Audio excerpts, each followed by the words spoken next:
Hello again, this is David from your Violin Coach channel. Well, this is my channel, but it's for you. Today I would love to talk about a very known and very popular, very famous, how do you call it in English, line art. We say in Germany Strich art. And I find this is, let's call it bow technique, maybe. I call it bow technique. Well, what I want to talk about is the spiccato. I don't want to talk about the martelé or the collé, whatever, because I find these are the side dishes of the main thing, which is the spiccato. The spiccato is a technique which is, I don't know why, for a lot of students, it seems to be quite difficult to play this technique and to improve or to practice, whatever. I find there is a method, my method, which I call the 3 steps, the 3 rule method, which mostly worked with everyone I worked with. So let's just get into the spiccato and let's get into rule number 1, which is the great fat détaché. This one, you know, actually this is just playing the violin the very simple way without any techniques. It's just using the bow down and up.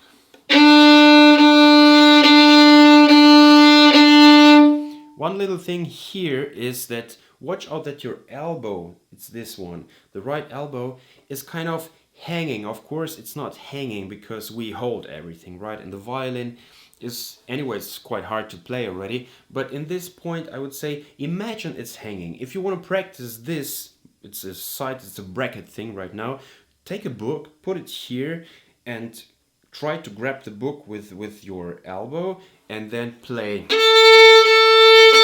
It looks a bit strange, but it really helps to understand this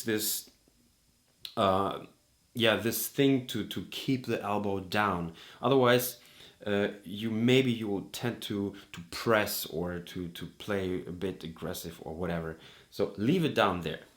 But this is just a thing besides. So number 1 rule is to play a nice détaché. You can play a little song, for example. You can improvise something. You can also add a nice vibrato.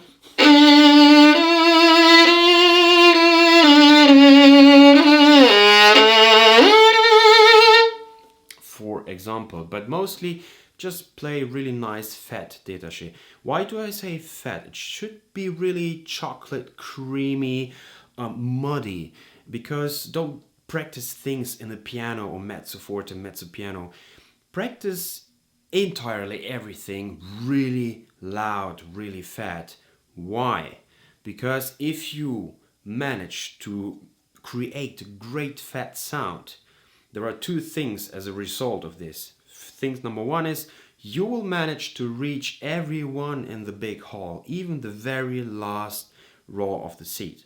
And the second thing which I really love is that you also will play in a fantastic, juicy pianissimo. But to make this possible, you need to know how to create a fat sound. So the better you do this, the easier it will be. The easier it will be to play the piano. I hope. Something like this. Whatever. So this is rule number 1 for the starting practicing spiccato. Rule number 2 is after you play the détaché, you go into speeding up. Very simple. So you play and you speed up.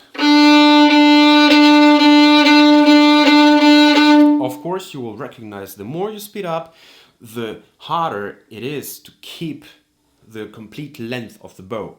So you need to shorten the length, right? Otherwise, something will happen, which is actually already rule number 3, is to lose a bit your wrist and to let it go. But we stay with the rule number 2. We speed up and we shorten the length of the bow.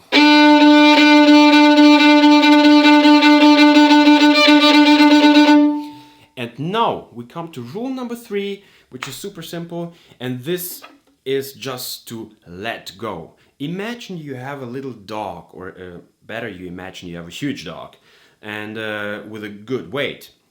And this dog is, you hold the dog, right? And then something happens and the dog sees something tasty, like a piece of meat or a tasty other dog. And you will need to release the dog. Otherwise, it will really rip your arm off. So, and this is exactly what you need to do here. Once you reach a certain speed, you need to release this wrist a little bit, but just a little bit. Find your way, find the perfect adjustment of this flexibility here, and stay fast. And even you can go faster, you will see what will happen. The result of this will be the bow will start to jump, and that's it. There is really no magic about this. Spiccato is a result of a really fast détaché.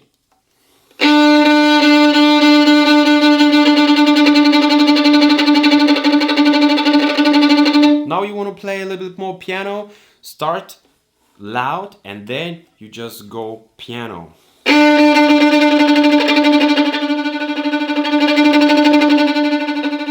And going piano is actually that you still reduce the length of the bow and also the weight of your arm. That's it, these 2 points.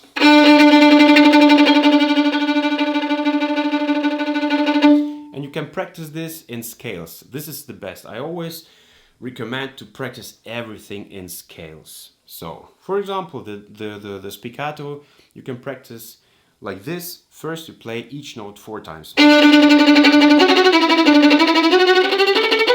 Then you play it 3 times. 2 times. And then 1. And so on. So there are different ways. But one thing I really can tell and give you is the information of the forte practicing. If you practice everything with a good fat sound, muddy playing, also the spiccato, once you got it, stay loud.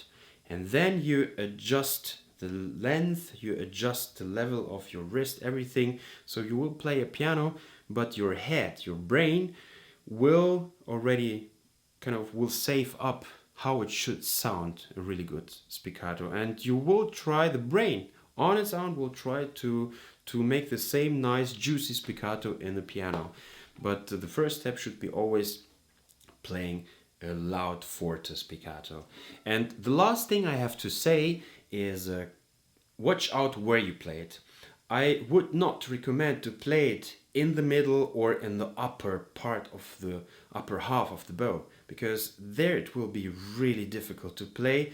The reason is just a physical reason. You need a balance for a spiccato. Spiccato is a result, as I said, of speeding up the détaché, and you need a balance, the weight balance. So that means the best point to play the spiccato is somewhere here. I would say it's in the lower half of the bow. And there you just search a little bit around. Like if you play, you try it here, here, here, here, and you will find the best, the sweet spot for you. If you want to play a slow spiccato, you use a bit more of your entire arm to control. But still, don't force to jump. Leave the bow and the bow will jump. Just don't make it too small. And this is the trick. If you play a too small bow, too narrow, I think this is the word, then it won't jump, because everything jumping, not only the spiccato, you jumping on your feet or a kangaroo, you need distance, right? And distance is important also here. So if you want to play a nice spiccato, always keep in mind you need to play a good distance for a juicy spiccato. If you go small, there is no weight working, speed working, whatever, because the physics is out.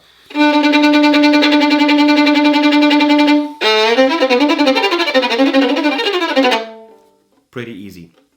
I hope you loved it. This is all I have to say to this topic, spiccato. And I just can say keep on practicing these 3 rules. Détaché, fat sound, speed up, a bit less bow, and third thing, let it go here. That's it. Have fun with this and see you in the next videos, and keep on practicing. That's the most important rule. Bye